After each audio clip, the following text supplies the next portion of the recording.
Organizational Security, Part 1. Okay, here's the deal.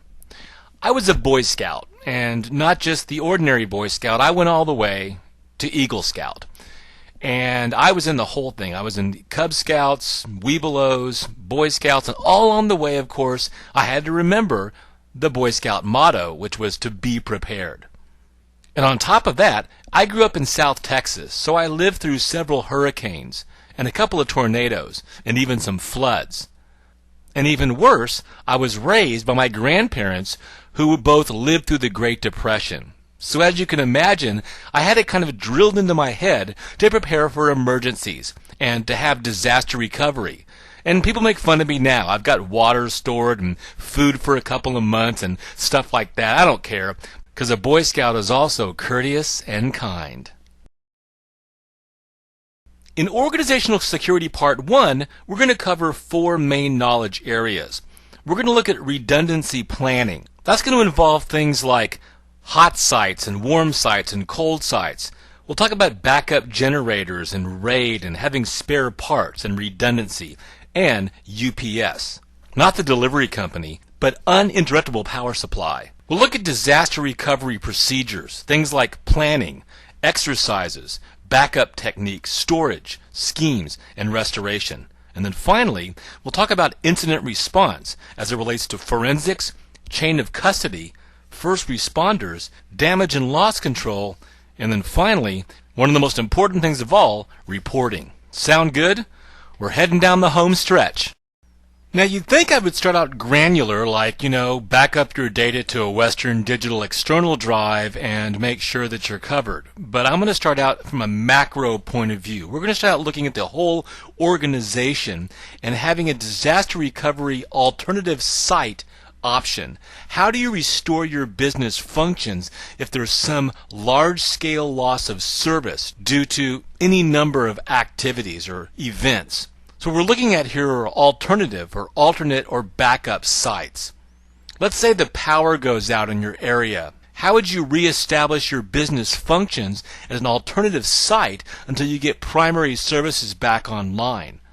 Can your company survive for 8 hours or 24 hours or 48 hours or longer?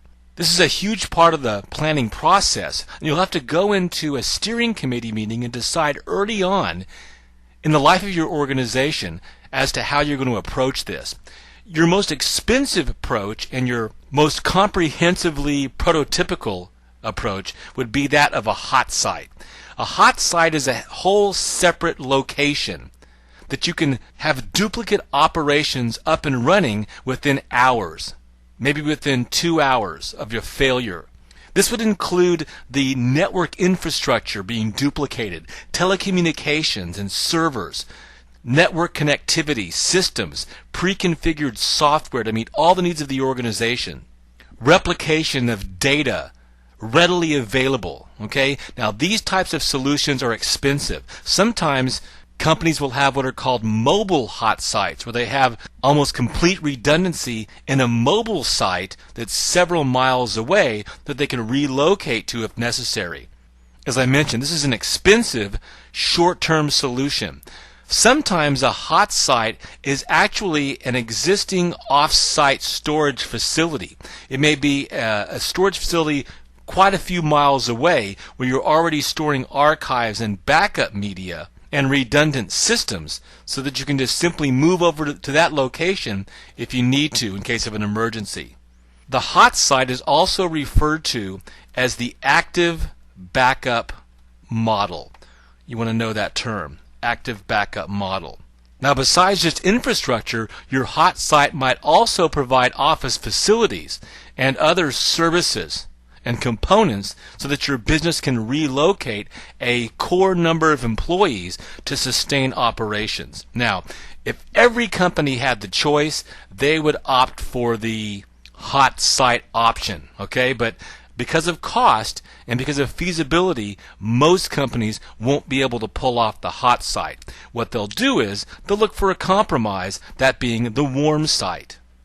The warm site is a compromise. It will have a lot of the functionality of the hot site, but there'll be some level of administrative and staff installation and configuration of systems to resume operations. You may have the basic telecommunications and network infrastructure, as well as the servers there, but you still have to go through the process of replicating data, for example, bringing systems online, doing some level of installation with applications, for example.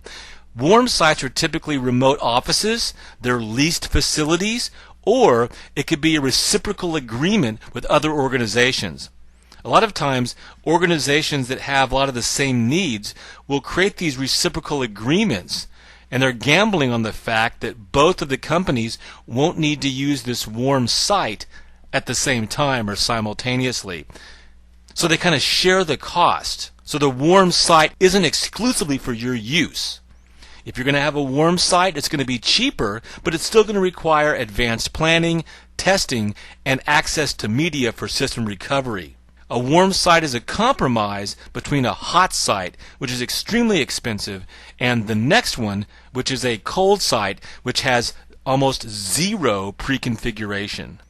Now, one more word about the warm site. I mentioned the reciprocal agreement, and these agreements are typically on a best effort basis. So there's not going to be any guarantee that all the warm services will be available if the site is necessary. So you want to make sure that your agreements happen with organizations that are outside of your company's geographic area, because if both sites are affected by the same disaster or the same event, then basically the agreement's pretty worthless. Now, a cold site may simply just be a building that has electricity going to it, okay? It's not immediately ready to put into use. So if you're going to use a cold site, typically you're going to be bringing your equipment and your network along with you. Sometimes the cold site might be actually a wireless network environment as opposed to a hardwired Ethernet environment. It's a place to resume activities to a limited degree, but it doesn't give you the built-in infrastructure to support your operations. You'll probably use a cold site when you know that you're going to be there for an extended period of time. Now, the major challenge to you is that you have to provide all the capabilities and do all the work to get back into operation. Now, cold sites are the least expensive to put in place, but they're going to require the most planning, the most pilot testing, and the most resources to become operational. And you know, a cold site can be pretty much anywhere. It could be the 6-car garage of your CIO's house, for example. So the cold site, you have to take into consideration security as well. Regardless of whether it's hot sites or warm sites or cold sites, the likelihood that you'll have to use any of these sites is actually pretty low, and I guess it depends on what part of the country you're in or what part of the world you're in. You're hoping as an organization you'll never have to use these facilities. So when you put together your cost, whether it's contract relationships, whether it's reciprocal agreements or subscriptions, or all of the planning and testing and maintenance that goes into it, you want to make sure that you do a cost analysis and a cost-benefit analysis and make sure that the money that you're spending on your solution is actually worth it as far as the assets that you're protecting. So now that we have the big picture, let's kind of move down now and start looking at some more granular redundancy and recovery components. This, my friends, is one action-packed slide. And I see the first bullet point being single points of failure.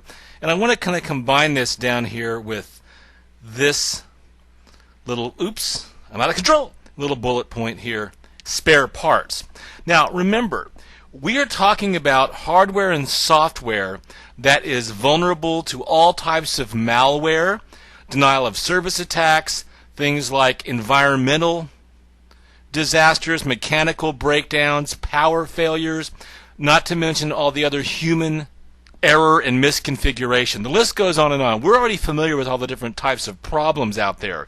But a single point of failure can occur not just in a security standpoint, but in all of our mission-critical devices and services, email servers, database servers, file servers, SharePoint servers, routers, switches, multi-layer switches and firewalls, intrusion prevention sensors. I mean, the list goes on and on. So, how about this? Maybe you're using Kerberos in a Windows 2003 environment. That's a single point of failure that could bring down your entire network. So knowing and isolating where all of your single points of failure are and then implementing redundancy is going to be a key aspect of disaster planning, disaster recovery. It's planning for redundancy. Now you can have what we call active redundancy, where you have two like devices operating at the same time. Many times you'll have a cluster of servers or a cluster of network devices that are being represented logically by, let's say, one single IP address, one logical device represented by one IP address that's being accessed by the world or by your enterprise, but behind that you've got a wide variety of devices. You could either be using network load balancing, round-robin techniques, or it could actually be a cluster where you have active clustering, where all the devices are servicing your clients simultaneously. If one of those devices goes down, the other devices can take over. The information, the state information, is being stored in memory, and they can fail over without really transparently and without really any knowledge to the client. That's a best case scenario. What we're shooting for is 99.99, maybe an extra 9 of uptime. Okay?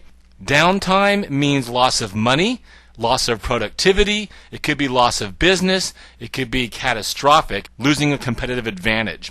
So we want to think about having duplicates, okay? Redundancy in our major servers and services and network devices, security devices, the list goes on and on. Something else you want to do is have redundancy of data. We don't want our data to be a single point of failure. We simply cannot afford to lose data. So most organizations are going to use redundant arrays of inexpensive or independent disks. And there's all types of different RAID out there. We don't have to worry about that for the Security Plus exam. This is not A Plus or Server Plus. But all mission critical systems should be using RAID arrays for their data. And again, the reason why I drew this arrow down here is because we don't want to just have redundancy of our servers and our devices and our data. We also want to have spare parts. Remember, a lot of these devices have power supplies, okay, on the back. They have power connectors. Maybe you've got modular components, VPN accelerators, for example, that offload the processing of virtual private networks to a modular device that you pop in. A lot of network devices will have modular content security like proxy services or modular malware capabilities. So you need to have spare parts, spare drives, spare components, spare modular parts. Don't want to forget about that either. And speaking of spare parts, you want to make sure that in your RAID array, possibly a RAID 5 array, which is using disk striping with parity, you want to have extra spares. So if one of these goes bad, again, if one of these goes bad because of the parity striping that's used, you can recover the data from parity information stored on these other drives. But you also want to have a spare, if this one goes bad, that you can pop in there and then rebuild your array. Oftentimes what you'll do is you'll have a RAID 5 array like this, and you'll duplicate this device to have redundancy, and you'll mirror all this information right here onto a mirrored drive. So you get redundancy and speed with the RAID 5, but then you mirror that for an extra level of fault tolerance. That's pretty cool. In addition, your workstations, your servers, and other mission-critical devices should have an uninterruptible power supply, UPS. Here's a very common one by APC. It's a backup and it's a UPS. It can give you an hour, 2 hours of battery time to give you the ability to kind of gracefully bring down your servers and back up data if you need to. UPSs can be standalone devices like this, but you'll also see them as 1 RU and 2 RU or rack unit devices that take up 1 or 2 spaces in your racks as well. So you'll see rack-mounted UPSs and these standalone APC UPSs. I'm looking down right now at my feet, and I've got one very similar to this sitting right here backing up my routers and my servers. So very important aspect of redundancy planning. Now this is just going to help you for a handful of devices or a single server, but what about more power to back up your entire facility? Well, that's where backup generators come in. And this is a key aspect of disaster recovery and redundancy planning as well. As a matter of fact, we talked earlier about those hot sites and those warm sites and those cold sites. Well, many of those sites will actually have backup generators stored there that can be used in a time of emergency. Here's the Kohler generator you can get for your small business or your home. This will cost you a few $1,000s, or a lot of organizations, larger organizations, small to medium-sized business or enterprise organization may use something a little like this. This Baldor generator will cost you, I don't know, $50,000, $60,000. You can see you can put it on a trailer and drag it along as part of your mobile hot site solution and or warm site solution. Backup generators. All of these things have to be part of your redundancy planning, accounting for single points of failure, redundant disk drives for your different servers, database servers, file servers, having redundancy with your servers, UPS, spare parts, and backup generators. Obviously, the amount of money we're going to spend depends upon our asset protection and our risk assessment, but there are different types of disruptions that we need to prepare for with these different types of solutions. So we want to kind of understand the different categories here. A non-disaster is a situation where the business process is unavailable, but for a certain period of time, maybe a few hours. Whether it's intentional or unintentional or natural or human, you have to take into consideration the fact that the magnitude is just simply a non-disaster. Probably a few minutes to a few hours. Disaster is where you're going to actually lose operability or lose services for at least 24 hours or longer. So we kind of draw the line at a disaster for many companies being 24 hours of downtime. Keep in mind though, a disaster doesn't mean that we have 100% total destruction. Typically, the facilities are not 100% destroyed, only a certain percentage. It makes the facility unstable or unusable for 24 hours or more. A catastrophe, however, is a situation that destroys the entire facility. Fire, earthquake, other man-made or natural disasters. So we've got three categories here: non-disasters, disasters, and catastrophes. And we want to make sure that we prepare for all of those. Here's some important disaster recovery objectives. First of all, we want to do this as quickly and as immediately as possible during and after the disaster. This is not any type of order of importance necessarily, because I would frankly put protecting people at the top of the list, where some organizations simply, honestly, wouldn't do that. They would put protecting data and information at the top of the list. Then, of course, protecting people would be another thing that's very important. Objectives of disaster recovery. Protecting the facilities as well. This might also have some ancillary objectives. For example, protecting the goodwill or the name of your organization that you've built up. Protecting your competitive advantage, okay, may also be in disaster recovery as well. Or protecting your shareholders and stakeholders. Ancillary objectives. Of course, a main disaster recovery objective is to resume your business functions, okay? Make sure these aren't compromised and get back in working order in a timely fashion, at least at some acceptable percentage of operations, 75% for example, using a hot or warm site solution. You want to make sure that you have minimal decision making during the disaster, and this is going to come about with good planning, with good documentation, with clear and level-headed thinking on the shoulders of your leaders, and making sure that you have rehearsed plans and procedures. Just like a backup is only good as its ability to restore. So if you've got a bunch of backups and you've never tested the restore aspect of it, your disaster recovery process is only as good as your rehearsed processes and procedures. So you want to make sure that you have at least some degree of a disaster recovery testing or scenario walkthroughs. So it isn't a 100% guessing game. But these are good objectives to know, good ways to approach your disaster recovery planning and solutions. And that carries us very smoothly into our next point here. Make sure that you have implemented disaster recovery procedures and processes. This involves a lot of planning. This involves budgetary issues, human resource issues, deciding upon all of your redundancy and failover mechanisms, what type of site you're going to go to. Again, power supplies, generators, redundancy, all those things go into planning.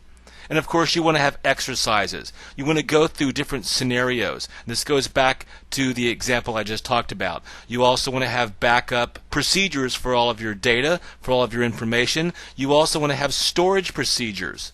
And you want to store these backups in a geographic location that is dispersed from your organization. Many organizations, as I mentioned, will store their backup media with a third-party organization that's many miles away, or they'll actually store their backup media at their hot site or their warm site. You never want to store your backup media, whatever it is, at the same location as the systems that you're backing up. And of course, you want to go through, just like you're going to have exercises to put into practice your disaster recovery processes, you want to go through periodic restoration to test the backup of your information and database systems.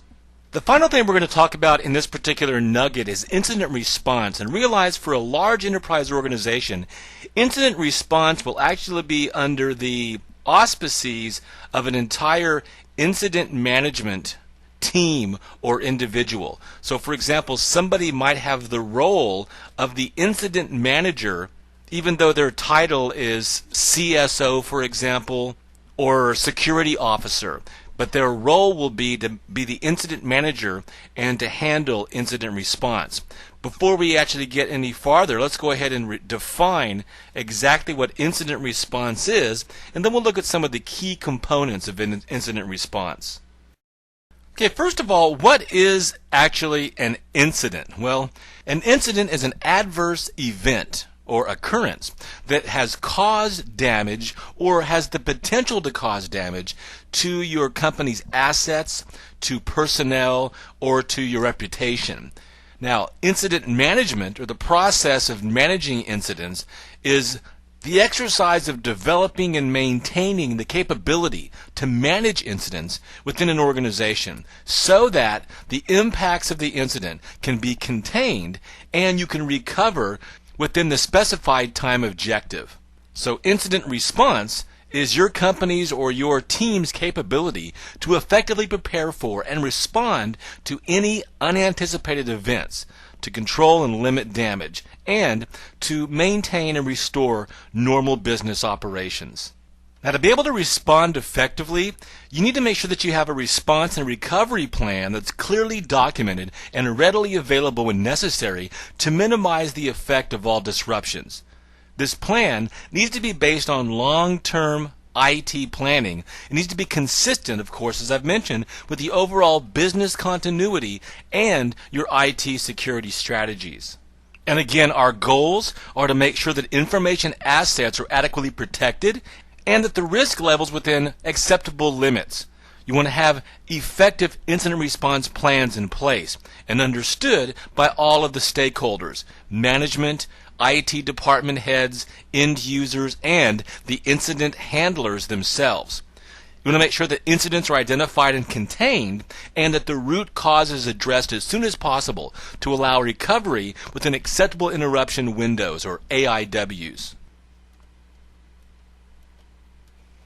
So the incident response handlers are what we call first responders. And these first responders must have a great control of the communication flows in the organization and outside the organization to emergency response teams and local emergency departments to be able to handle these incidents. It could also be dealing with law enforcement and federal agencies. You also want to learn lessons by making sure that you document everything and share it with the stakeholders in order to increase the level of security awareness in the future and serve as your kind of basis for continual improvement. Now, to be an efficient and effective first responder or incident response manager or incident handler, you need to have a forensic methodology. Computer forensics is the process of investigating computer systems to figure out the cause of an incident. This is one of our main primary goals. Once we've contained the incident, to make sure that there's no harm to personnel or assets. This includes evidence gathering processes, for example. From a security perspective, it involves preserving, identifying, extracting, documenting, and interpreting computer media for evidence and the root cause analysis. Root cause analysis is the process of figuring out the most basic condition or scenario that might have caused the incident. A root cause analysis will help us uncover that a security breach was actually caused by a security update, for example, that was improperly applied. Remember, forensic investigations require special training and skills, so you don't want to jump into this on your own trying to conduct a forensic investigation if you have law enforcement involved or if there's legal action pending. Make sure you use an outside expert in these areas of investigation. A single mistake in this process could cause evidence to become inadmissible and worthless. And that could be a key problem. Now, our methodology really gets down to the 3 A's, and it's not authentication, authorization, and accounting. It's acquire the evidence, authenticate the evidence, and analyze the evidence. Sounds a lot like that TV show CSI, doesn't it, or Criminal Intent. In each of these steps, the important thing is that the evidence can't be altered or damaged in any way. We see all these examples of people coming in and disturbing a crime scene, for example, or polluting a crime scene. So the first thing to do is acquire the evidence. This is the gathering data from information stored on disk or USB keys, information in RAM and system logs. Authenticating the evidence is basically the process of making sure that the evidence presented is actually the evidence collected in the investigation. For evidence to be usable, there has to be a process established to verify that the evidence presented in court is actually the same evidence that was collected at the crime scene. And that involves the chain of custody. We'll talk about chain of custody in just a second here. And then finally, you want to analyze the evidence. This is the most difficult and actually most fascinating part of the forensics process. To accomplish analysis, you have to understand the operating system and the application and programs you're investigating. You might be looking for hidden files, partition files, or other system files. Also, make sure in the process that you don't write data to the disk, because doing so might destroy evidence in the system by overwriting previously deleted files. Also, throughout this 3 A's process of acquire, authenticate, and analyze, you should keep a diary or a record of all the things that you've done in sequential order. This will help you remember later on what you did during the information gathering phase. Now, I mentioned authentication involves what we call chain of custody. A chain of custody is actually a log or a diary of the history of the evidence that's been collected. This log should actually catalog every single event from the time the evidence is beginning to be collected until the last individual touches it or it gets introduced as evidence in a court of law. So you should have a chain of custody policy that defines the requirements, responsible parties, and the procedures necessary once this evidence is collected. Now, a proper chain of custody is going to ensure and make sure that evidence is trustworthy. So this log, and I'll just go ahead and jot that down for you. This log should have kind of a base set of information. Let me kind of spell this out for you. So you want to know who collected the evidence. Let's say this is a hard drive that we extracted from a temporary worker's workstation where an attack was generated against one of our database systems. So you pull the hard drive out of there. Who collected this evidence? How and where was the evidence then taken? If it was passed off to somebody else, who took possession of the hard drive? And you want to have a date and timestamp along with that. Then, how is this hard drive transported, the evidence transported from this location to another location, a storage facility, the police department, a federal agency? Who transported it, and then how is it stored and protected while it was there? If it was removed from storage, who removed it from storage, and why did they remove it? This should all be in the log. And of course, date and timestamps all along the way when evidence is moved, viewed, or stored. If the evidence gets compromised anywhere along the way, it's technically referred to as tainted evidence, okay? And tainted evidence may not be able to be introduced into court. Now, if you go to the SANS Institute, www.sans.org, and this should probably be one of your favorites in your browser. There's so much information here. Example, I think I told you earlier some sample security policies. They have several pages dedicated to this type of activity. They have something called SCORE, which is the Security Consensus Operational Readiness Evaluation, kind of a frequently asked question. So go check out SCORE at sans.org. Now, the term damage control is a term that's used in all different types of disciplines and industries, and you hear that phrase all the time. If you have to go in and solve a problem, we're to go in and do damage control. Now, technically speaking, the term damage control actually gained popularity in the merchant marines, the maritime industry, and the Navy for emergency control situations that may cause hazard or lead to the sinking of a ship. For example, a pipe rupturing, hitting up against a wharf, or the discharge of a bomb or explosives. The term damage control is also used in project management and security management to describe actions necessary to deal with any problem that could jeopardize a particular project or endeavor or security implementation process. Loss controls also deals with retail industries as far as shoplifting and losing of inventory to your own workers. So we can look at loss controls as a matter of losing information, losing hardware and software to our own employees. So there's also a level of damage and loss control that leads us to do some type of monitoring and ongoing auditing of our own employees and contractors and temporary workers to make sure that they're not installing company software on their home computers or taking devices home, taking hard drives home. So damage and loss control can apply to external type attacks, but can also deal with our own personnel, our own customers, our own clientele, and our own strategic partners. All these things work together to give us an incident response management initiative. In this first CBT nugget of the Security Plus organizational security domain, we covered three main knowledge areas. Looked at redundancy planning, redundancy components, disaster recovery procedures and processes, and finally, we talked about incident response. I hope this CBT nugget has been informative for you. I want to thank you for viewing. We'll see you in Organizational Security Part 2.